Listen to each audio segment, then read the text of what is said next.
En esta segunda parte vamos a continuar con el estudio de un virus de la familia Paramyxoviridae, del género Morbillivirus, pero ya no que causa infecciones respiratorias, sino más bien ahora nos vamos a enfocar en otro tipo de infecciones, en las infecciones exantemáticas. Bueno, para iniciar entonces vamos a presentar este caso clínico. Se trata de un niño de 4 años que es llevado a su pediatra por un cuadro de 3 días de fiebre, tos y lagrimeo constante. La madre notó una erupción que se inició detrás de las orejas y en la cara y luego se extendió al tronco y las extremidades. La madre refiere que no fue vacunado con la vacuna triple vírica y la exploración revela un exantema macular eritematoso y manchas de Koplik en la mucosa bucal, que suele ser característico, ¿verdad?, de un cuadro.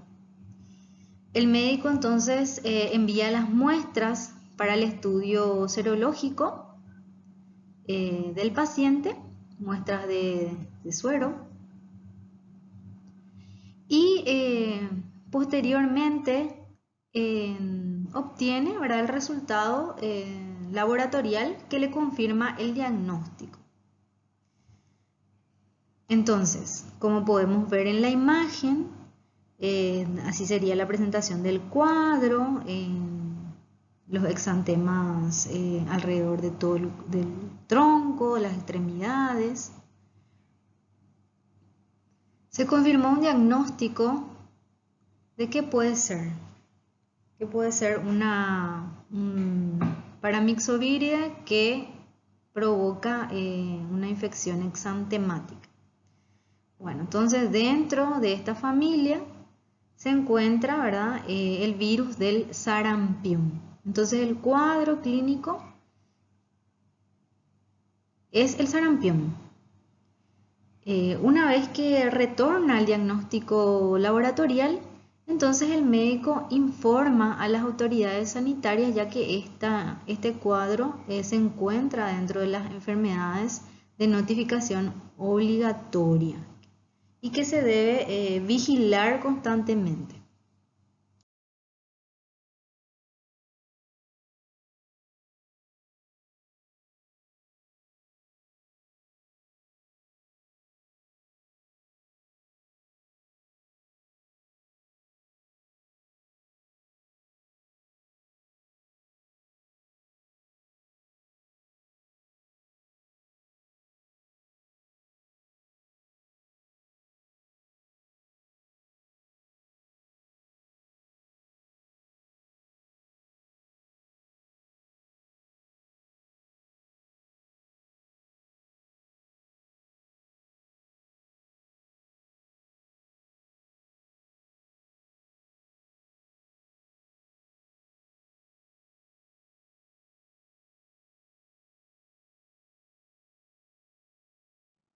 Entonces, el cuadro clínico descrito corresponde al sarampión. Ya mencionamos de que es una infección exantemática. En esta parte también vamos a estudiar otro virus que es capaz de generar también infecciones exantemáticas, pero que no corresponden a esta familia. Pero por fines epidemiológicos, entonces lo incluimos dentro de este grupo de estudio, ya que también es capaz de producir una reacción exantemática. Entonces se tendría que hacer un diagnóstico diferencial entre estos virus. Entonces, el cuadro clínico descrito está causado por el virus del sarampión. El virus del sarampión provoca una de las enfermedades exantemáticas más comunes en la infancia y que también constituyen las más contagiosas. Solo afecta a los humanos. Hay que tener en cuenta, ¿verdad?, que no se trata de un simple sarpullido, ¿verdad?, sino que empieza con ciertos síntomas al inicio, como fiebre alta, ojos rojos, rinorrea, tos, erupción, exantema. Pero también tenemos que tener en cuenta que el sarampión puede causar otros cuadros, como cuadros de neumonía, daño cerebral, sordera, parto prematuro en embarazadas, bebés o neonatos con bajo peso al nacer, y también puede provocar incluso la muerte. Bueno, un signo temprano de la aparición del sarampión constituyen la aparición de unas manchas denominadas manchas de Koplik. Esto generalmente ocurre a los 2 o 3 días después de que comienzan los síntomas. Son como puntos blancos que se encuentran dentro de la cara interna de la boca, de las mejillas, ¿verdad? La cara interna de las mejillas, como se observan acá en la imagen, ¿verdad? O sea, pueden aparecer como granos pequeños, rojos y un poco irregulares, y con un centro blanquiazul que aparecen dentro de la boca. Estas manchas son patognomónicos del cuadro de sarampión. Aquí podemos observar la evolución cronológica de la infección por el virus del sarampión. Los síntomas prodrómicos característicos que aparecen luego de la incubación, viremia y diseminación serían la tos, la rinitis, la conjuntivitis y la fotofobia. Seguido a esto aparecen las manchas de Koplik, que habíamos dicho son patognomónicas también, en la boca, en el interior de la boca, seguida de exantema, ¿verdad? Si esto no se resuelve, esto se puede complicar y agravar, produciéndose cuadros como nerviosos como encefalitis o panencefalitis esclerosante subaguda. Esas serían las complicaciones más graves. Mencionamos que el virus es muy contagioso y que se puede propagar por las gotitas de saliva que uno expectora por medio de la tos, los estornudos, o también por el contacto personal íntimo y directo, ¿verdad?, con las secreciones que están infectadas, secreciones nasales, por ejemplo, o faringias. Puede ser transmitido desde 4 días antes hasta 4 días después de la aparición del exantema. Este virus es capaz de producir epidemias que causan muchas muertes porque hay cuadros severos que se pueden presentar, generalmente en pacientes de riesgo como los niños de muy corta edad o niños desnutridos. Existen países donde el sarampión ha sido prácticamente eliminado después de la introducción de la vacuna, con virus vivos atenuados.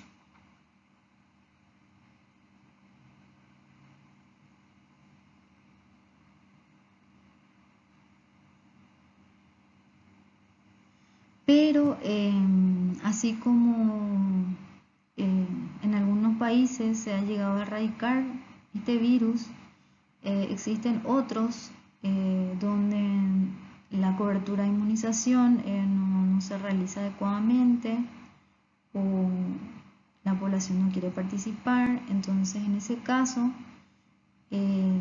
se puede ir presentando casos importados de otros países que constituyen, ¿verdad?, una fuente de infección. Si tenemos en cuenta la patogenia del sarampión y los mecanismos de diseminación, vemos que el virus inicia la infección en las vías respiratorias superiores. Posteriormente se realiza la replicación y diseminación vía linfática que posteriormente pasa a la sangre y ahí se vuelve a redistribuir a diversas zonas como conjuntivas, vías respiratorias, otros vasos sanguíneos, y de ahí a los vasos endoteliales infectados por el virus que se encuentran en contacto, ¿verdad?, con los linfocitos T del sistema inmune.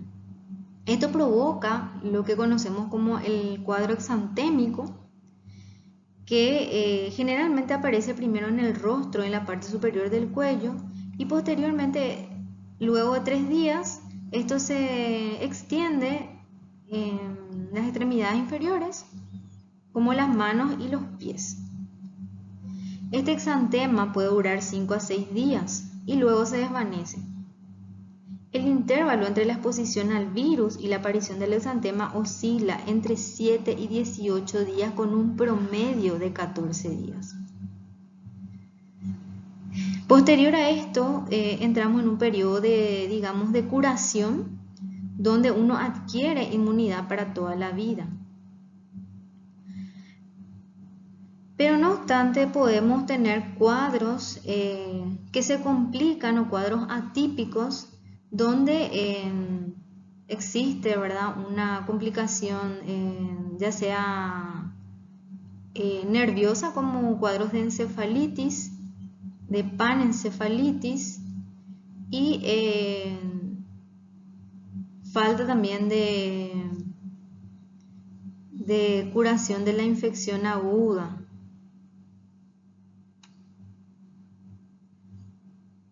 Los casos graves son especialmente frecuentes en niños pequeños malnutridos y en inmunocomprometidos, como VIH, SIDA u otras enfermedades.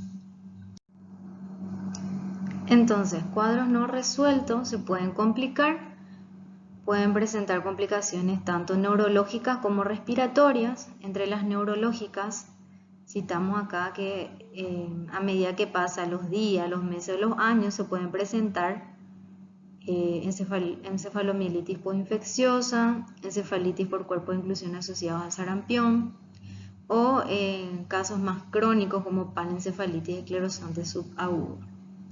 Entre las complicaciones respiratorias podemos citar algunas como bronquitis, bronconeumonía, otitis media, que generalmente es la complicación más frecuente, y neumonía de células gigantes.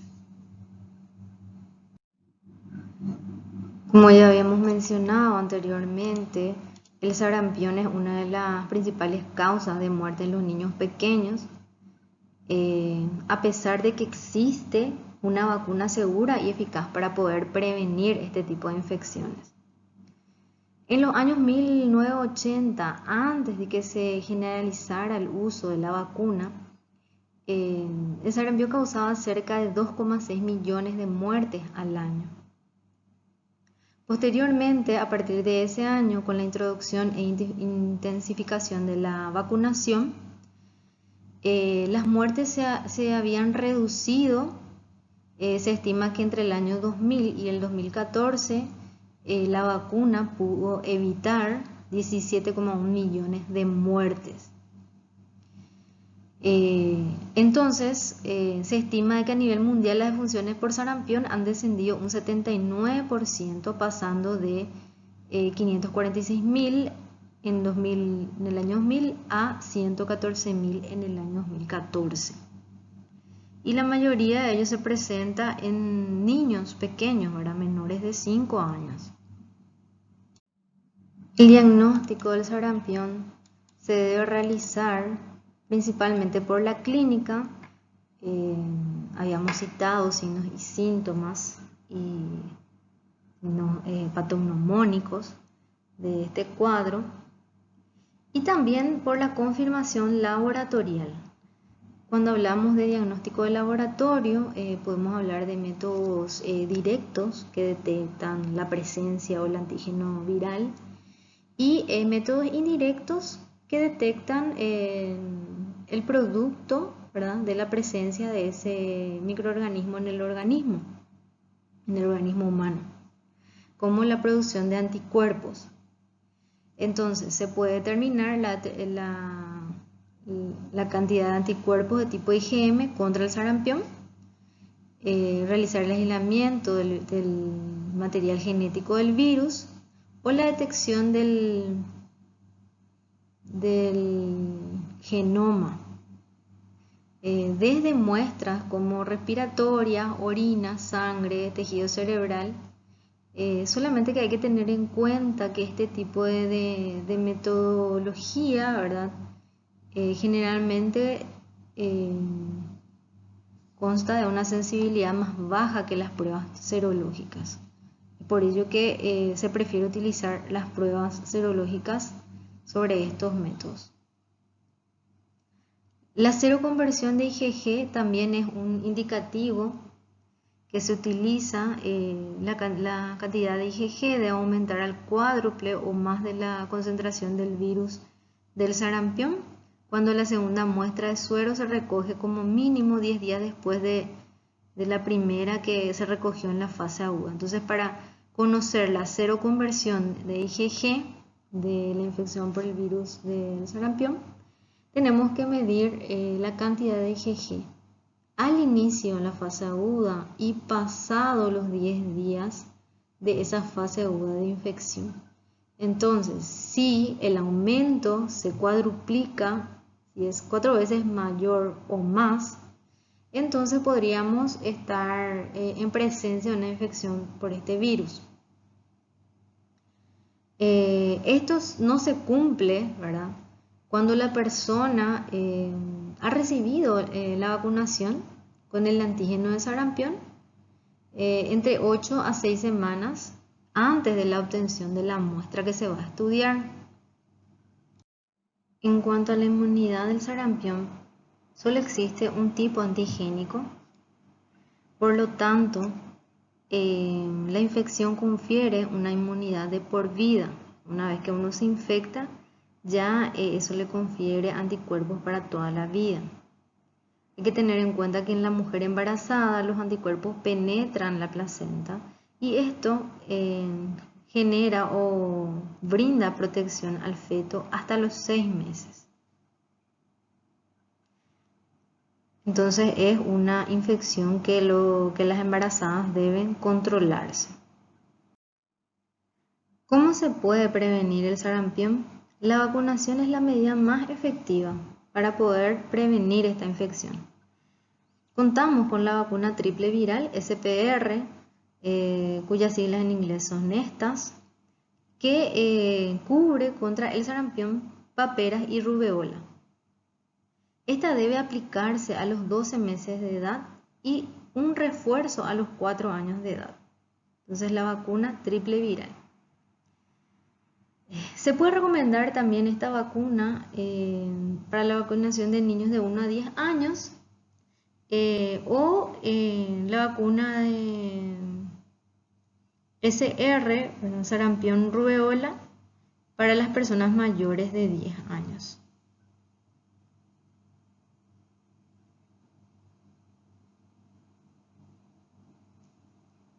Quienes deben estar vacunados, como es una vacuna que está disponible y es gratuita, todos los niños deben contar con la vacuna antisarampionosa, ya que se encuentra dentro del esquema regular de vacunación y el tiempo de aplicación son los 12 meses y los 4 años de edad. Si, por ejemplo, uno va a realizar algún viaje con alguna criatura, ese certificado de vacunación es algo que tienen que presentar de que tienen vacunas contra ese paramyxoviria.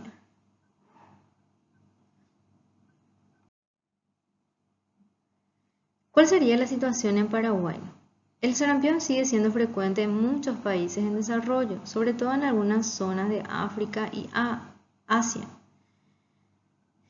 Ya desde el año 1998, posterior a la implementación del esquema regular de la vacuna, Paraguay se ha declarado libre de sarampión. No registra casos de sarampión desde el año 1998.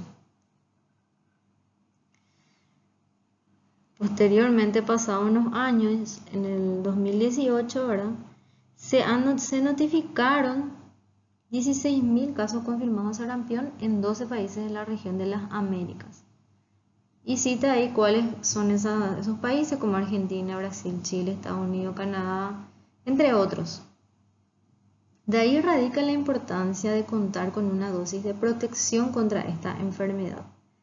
Porque hay gente que no está vacunada y que está de esa manera también diseminando la infección.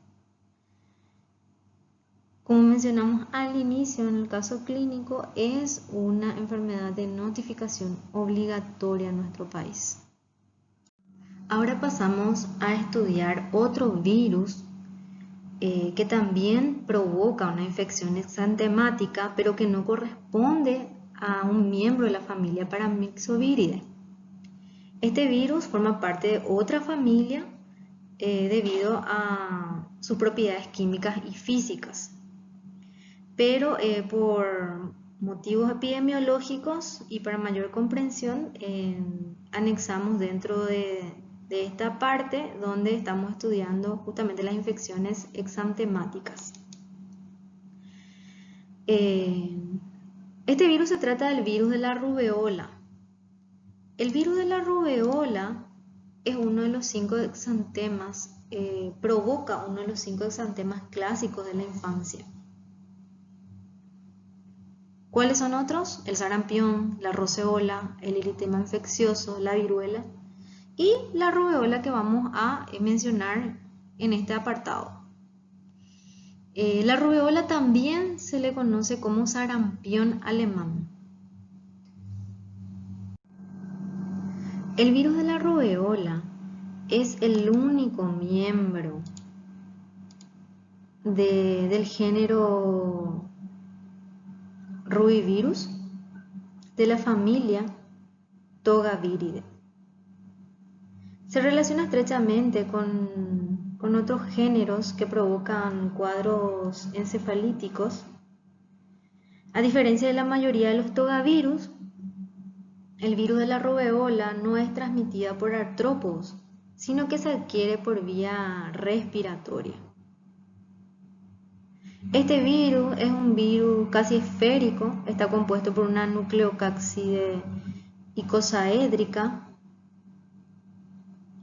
que contiene un genoma monocatenario de ARN de polaridad positiva.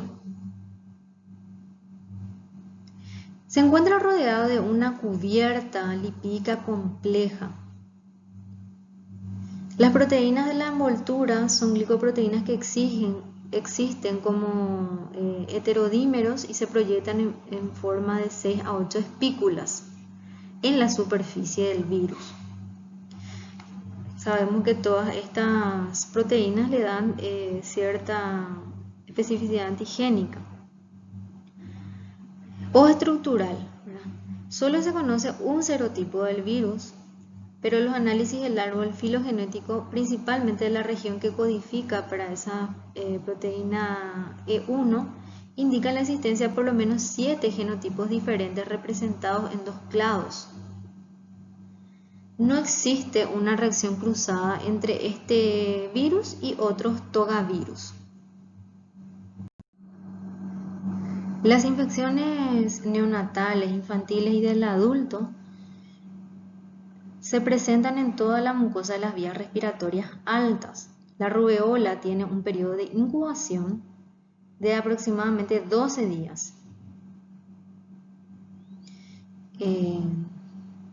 La infección por este virus en mujeres embarazadas puede causar muerte al feto o defectos congénitos en la forma de síndrome de rubeola congénita.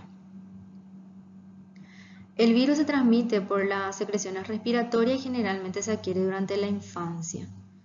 El ser humano constituye el único hospedador de la rubeola y solo existe un serotipo de rubeola y la infección natural genera una inmunidad protectora de por vida también, al igual que el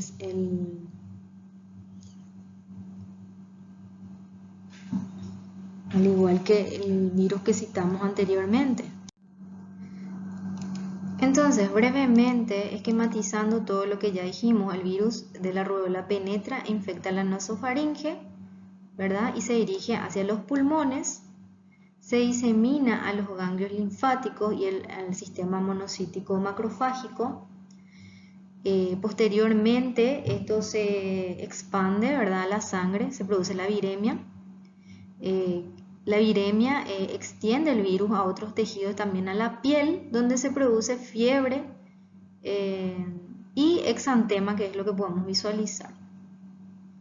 En las mujeres embarazadas, inmunodeficientes o no vacunadas, el virus puede infectar la placenta y pasar al feto. La infección por rubéola en una mujer embarazada puede provocar anomalías congénitas graves en el hijo.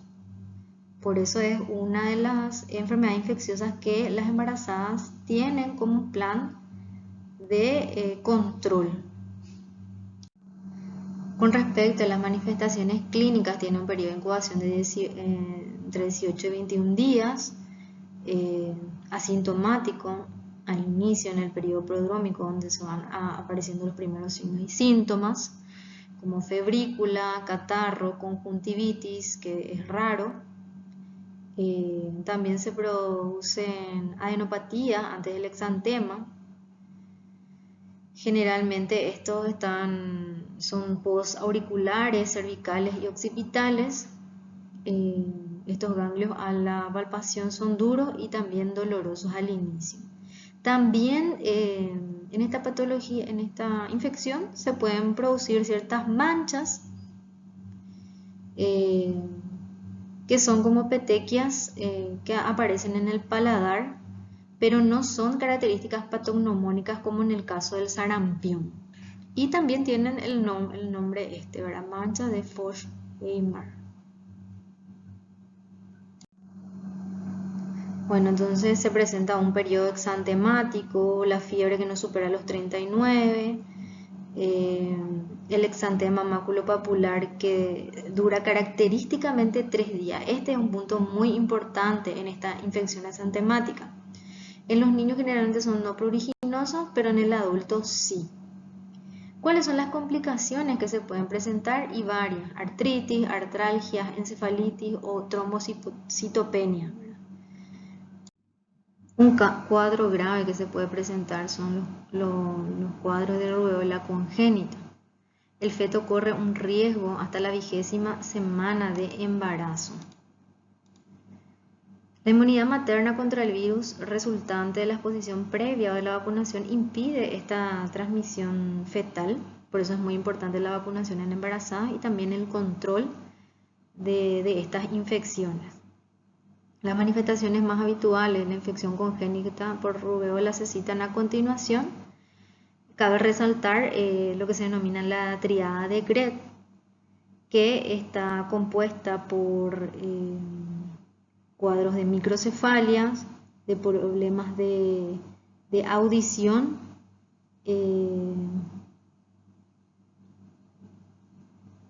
de cataratas y cardiopatía congénita.